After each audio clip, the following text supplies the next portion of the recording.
Welcome to this edition of the Encounter Podcast. I'm your new editor-in-chief, Rudy Flores, and I'm here interviewing Laurelei Thormeyer and Tykara Harrison. How you doing, guys? Good. Thanks for having us. Thank you for coming on. So I wrote the basketball story for this edition of the Encounter, so I'm here to interview you guys. And I'll start it off by, how's your off-season going? Yeah, I can go first. It's been pretty good. We did a lot over the summer. We were here once, twice a week, getting a lot of work in as a team. We brought in some local girls that are new as well, so we got to work with them, be able to work out with our coaches too throughout those few months in the summer, and we also played in a summer league too. So we got to get some live action, which was really nice, and just got to know each other as players and as people too before we jumped into the start of preseason. So it's been good. Tykara, what have you been doing? Yeah, sort of like the same thing, coming in over the summer, working out with the team, learning our coaching staff, learning some of our principles we run in the season, and then the summer league that we played in, we did pretty good, and a lot of people showed up and broadcast their skills. Yeah. So last season, you guys obviously made it to the CCAC. Well, you were in the CCAC tournament, and then you made it to the NAIA tournament finals, or not the finals, but you made it to the NAIA tournament as well. Yeah. So what reflections have you had on that? You want to go first? Yeah. It was great getting there. It was a long season, but it was everybody showed up when it was time to show up. Everybody had a role that impacted how we got there, whether that was playing 40 minutes or playing 20 minutes or being a defensive stopper or guarding the best player. And then getting there, it was just a great opportunity for us and our team. We spent a lot of time together off the court. We were there for a week almost. But yeah, it was just great, spending time with your teammates, and then, of course, winning that first game felt amazing. Yeah. I think we kind of are coming into the season with a chip on our shoulder, ready to take over the conference best we can, especially from the beginning. Obviously, it was really cool to make it to the championship game in our conference tournament, but we'd love to win it this year. We're definitely not satisfied with just making it there. It was a really, really cool experience, especially the first time since we've been here. So that was a really cool experience, but we're kind of coming in with that chip on our shoulder, I guess. And yeah, the national tournament was a lot of fun. Like TK said, we actually were roommates over that time too. So we definitely spent a lot of time together. We watched a lot of basketball, just doing random things in and out of practicing because we were practicing a lot too. But yeah, winning that first game was definitely one of the highlights of my career for sure at St. Francis. So that is the room where the unicorns came up, or how did this idea formulate here? We have like a pregame handshake. So we like to do our unicorn horn right after we do our handshakes with our team. We've been doing it since TK got here her sophomore year. So yeah, we really don't know how it came to be, but honestly we're obviously consistent. So yeah, I like it. So we're about 3 weeks away from games, right? So what have you been doing in practice to replicate like game reps? Because obviously those are the best. But 3 weeks away, what have you guys been doing now? Yeah, we've been doing a lot of defensive principles. I think we play a unique style of defense, but it definitely gives other teams a challenge when it comes to that. I probably won't go into like too much detail, but we like to. Yeah. Don't want to give it away yet. Yeah, we like to pressure the ball a lot. It's been like a really big key of what we do, and obviously not giving up threes, but we like to pressure the ball a lot, sometimes in the full court, always in the half court, but just depends what we want to do. And then we actually just started off some offensive principles this week as well, but defense has definitely been a focus to start off the year. So, yeah, definitely defense. Just learning our principles, learning where to be when the ball is like on the other side of the court, stuff like that. Coaches just made an emphasis on just playing hard on defense and then trusting in your teammates to have your back when you mess up or you miss a steal or something like that. Yeah. So what are your guys' goals for this season, and have they changed from last season, obviously making it to the CCAC finals and the NAIA tournament? Yeah, I think, I mean, we talk a lot about obviously getting back to that spot we were in last year. We had a lot of success last year because we had a lot of people buy into what we were doing, and I think having a good core group coming back to that has really helped. I think our goals always stay the same. We want to win, obviously, and we want to win a lot. Make good postseason runs, stay as healthy as possible, and just see how far we can go. Once we stick to our principles, kind of like TK said, just sticking to what we know works is what is going to take us as far as we did last year. So honestly, keeping that all the same and just getting to know our teammates better and better each and every week. Yeah.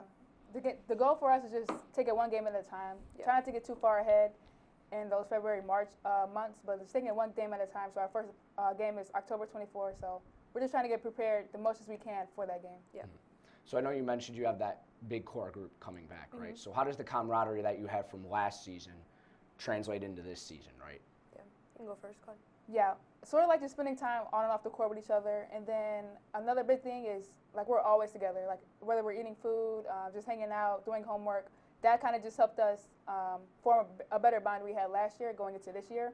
And then with our big core that we're returning this year, it's like everybody knows their role. Everybody knows what's expected of them on and off the court, and it's no surprises. Yeah. Definitely, like, with the role situation, and everyone's role could change depending on who's in, who's out that day. So just having everyone be flexible and whatever their role is that day or that game, just perfecting it to the best that they can do. And like TK said, I mean, we do everything together, and I think that's why we've had a lot of success. So just staying on top of that, like I said before, getting to know our teammates better and better each and every week is a big emphasis. So last question, how do you guys feel about your CCAC schedule, right? And how do we stack up against the teams going into this season? Yeah, I mean, our conference is really tough, and it's always really tough. I mean, we have to give a lot of credit to those top teams in the conference, and anybody can beat anybody on a given day, honestly. So we don't take any opponent lightly. We prep the exact same for every single opponent. We really take pride in our scout as well, knowing each player, their tendencies, what their offensive, defensive tendencies are, and that's what we do in practice a lot, is focus on the scout, what we have to do as a team, and focus on what they do as well. So I think we're going to have a lot of fun this year when it comes to conference. That's always the most fun part of the season, in my opinion, is just being able to compete at least twice a week. Seeing familiar faces is always kind of fun, too. I mean, we've seen these people for now 3-4 years, so that's always a really fun time to play against them. And, I think we take a lot of pride in our scout as well. Yeah, not taking anybody lightly, whether that's we play them Wednesday or we play them Saturday. Like, don't take nobody lightly, because you never know how they're going to come out or how they prep for us. But we just prep, like LT said, the same way every single day, getting our scout done, knowing what so-and-so does on this team, so-and-so does on another team. And we just take pride, and our coaching staff does a really good job on prepping us for the scout. Yeah. Like watching film, getting our scout, prepping us for the scout, things like that, and practice, stuff like that. Yeah, watching film for sure. That's a big one Yeah. for us. So, one more thing. What's your favorite thing about each other? LT, what's your favorite thing about TK and vice versa? Oh, that's a good question. Honestly, TK's been one of my favorite teammates that I've ever played with. She's always so positive, and she does a really good job of balancing, like, when to get on somebody in practice and when to pick them up, and she always just has the best energy. So playing with her has been so much fun, and I'm kind of getting bittersweet when it comes to the end. But, I mean, it's been so much fun since our sophomore year. I mean, we had a tough sophomore year, and to be able to grow last year and grow into our senior year and sort of close it out together, it's going to be really fun. Yeah. Yeah, LT, she's special, man. Like, this team is not like half of the team without LT. Like, she does like everything for every single person on our team, and it's like, I don't think she gets enough credit for the thing that she does, on and off the court. Like, she's everywhere off the court. Like, she's our tutor. We go to her for whenever we have any problems on the court. She's the first one to tell us, all right, you're good. Like, next shot, I'm gonna get you the ball. And she makes sure she's gonna get you the ball, and she's gonna hype you up when you hit that shot. So she's just great. Like, she's real special to me. Thank you so much, guys. Thank you for coming on, doing the interview, and dressing up for our holiday episode, obviously. We love that. All right, we're going to take a quick break here, and we're going to send you over to Braden Smith in the next segment, where he interviews our new president, Dr. Ryan Hendrickson. Stay with us here on the USF Encounter Podcast.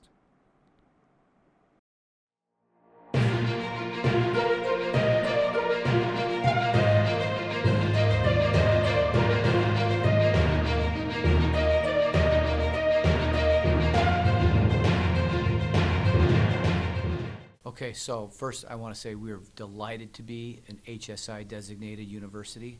It's very important for us. We have more than 25% of our students who are Hispanic, so that's how you get the distinction. So we're happy about this, and we were delighted to get this grant. The news that came from the Department of Education is very concerning to us. We continue to monitor it. We're not sure yet how it's going to impact us. We're concerned about the positions we have.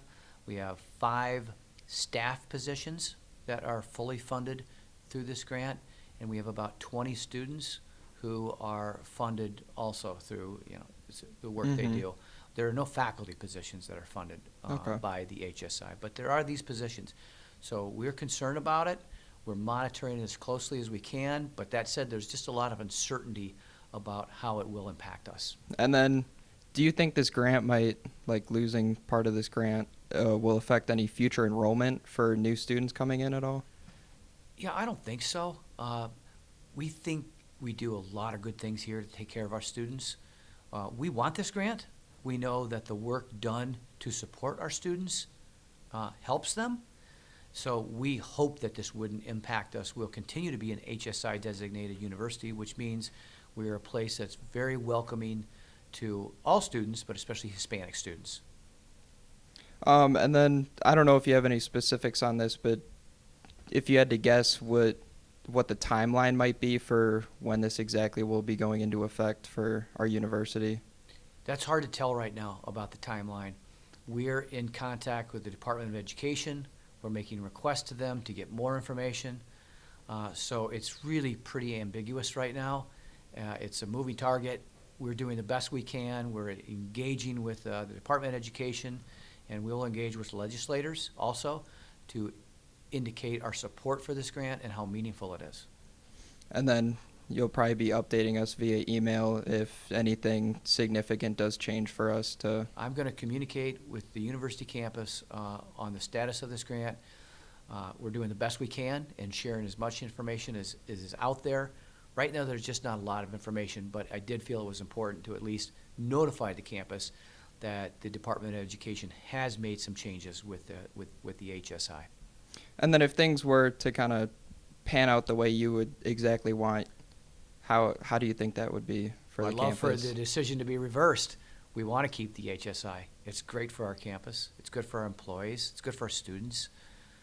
But, you know, the federal government has made a decision, and if they continue to move in the direction it looks like, portions of this grant money we just won't have anymore. And that will be the law, and we'll have to follow it and comply with it. All right. Well, thank you for this interview. We appreciate your comments. Thank you for your interest in this very important topic. Thank you.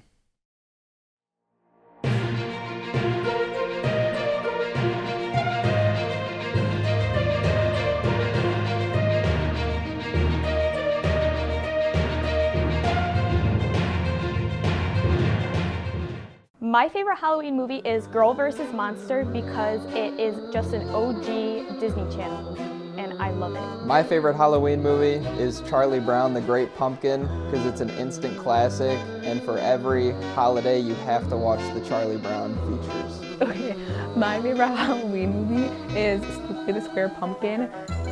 It's about a square pumpkin named Spookly, and it's basically just a Halloween version of Rudolph the Red-Nosed Reindeer, and the whole movie is Spookly trying to figure out that even though he's different from the other pumpkins, he can still be a great pumpkin. And yeah, it's just a really good movie, and it's like low-key stupid, and that's why I like it. My favorite Halloween movie is the Disney Channel original Halloween Town because it reminds me of nostalgia and going and watching that after we went trick-or-treating and eating candy. My favorite Halloween movie is Who'll Halloween because Adam Sandler directed the movie, and I think the movie is really funny. My favorite Halloween movie is the animated DC movie Batman The Long Halloween because it's basically a Batman movie but with more of the terrifying elements of most of his rogues gallery, like the Joker, Scarecrow, all that. Super awesome! My favorite Halloween movie is Scream because it is a classic horror movie, and I really like the two mystery aspect of, you know, who is the killer throughout the whole movie, and it's really fun all throughout all of the movies to figure out who's going to be the killer. My favorite scary movie is Spooky Grandmother because it's very nostalgic, and I watch it every year with my sister and my cousin Michelle. My favorite Halloween movie is Halloween from 1978. It's my favorite Halloween movie because I think that it's not a scary film by trade, but the way that they shot it and the way that Michael Myers was created with the William Shatner mask, and it was like $5 or whatever it was, plus the score of the film as well, that's what creates the eerie feeling, and it's one of my favorite movies.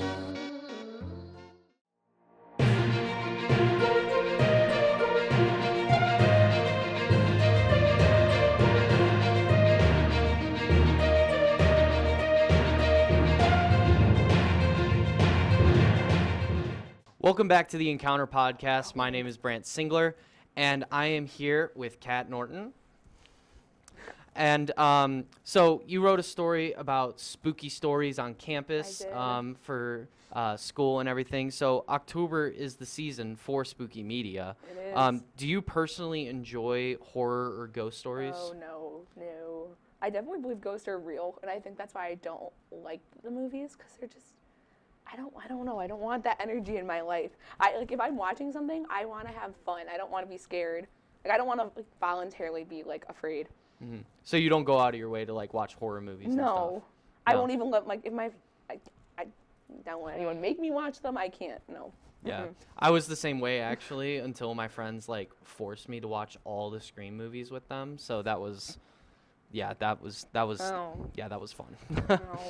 No. Did you talk to any students or staff or the community members while investigating these ghost stories on campus? I tried. I definitely asked around with my friends. And they all kind of gave me a variety of answers. No one really could come up with this is this specific ghost is seen here, or it's done these specific things. No one's stories were exactly lining up. They were all the same vague answers. And then I actually did try to reach out to someone for an interview, and they declined because they also just heard it from secondhand. So it was really hard to find actual evidence of ghost stories. Okay.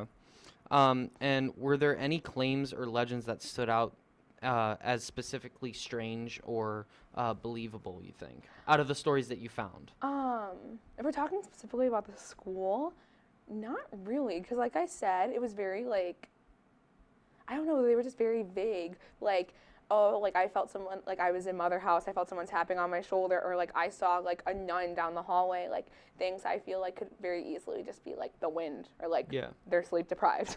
Yeah, because one specific story that I heard, especially when I was taking a class in Mother House, or is it Donovan Hall or whatever, I heard the story about the elevator. Do you want to expand on that a little bit? Oh, I have heard that one, because last year I did live in Mother House, so it was a story, we all knew that apparently in the flag hallway, that's what I call the hallway with all the flags, in that elevator in the middle, apparently a nun died in it. That's all I know.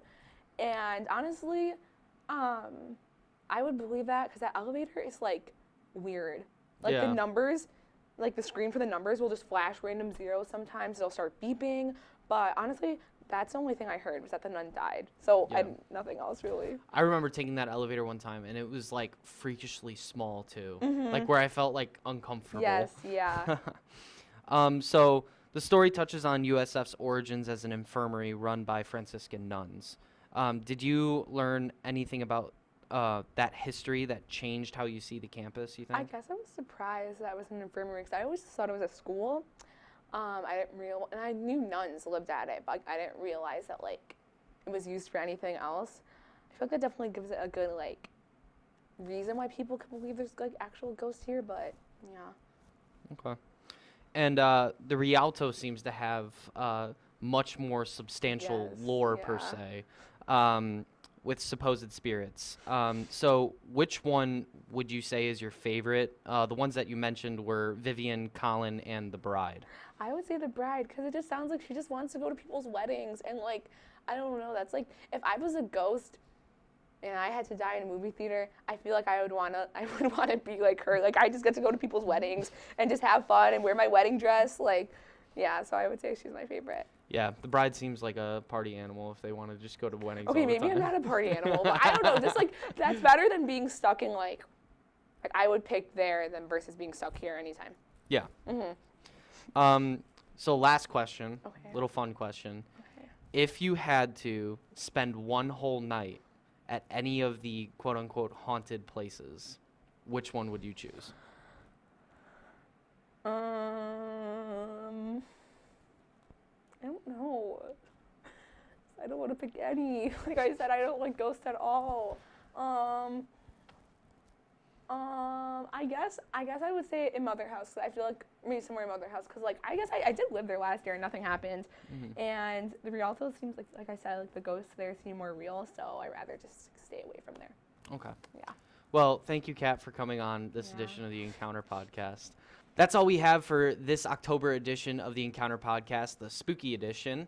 And make sure you guys follow us on all our socials for the Encounter. And we will see you guys in the next Encounter Podcast coming out later this year.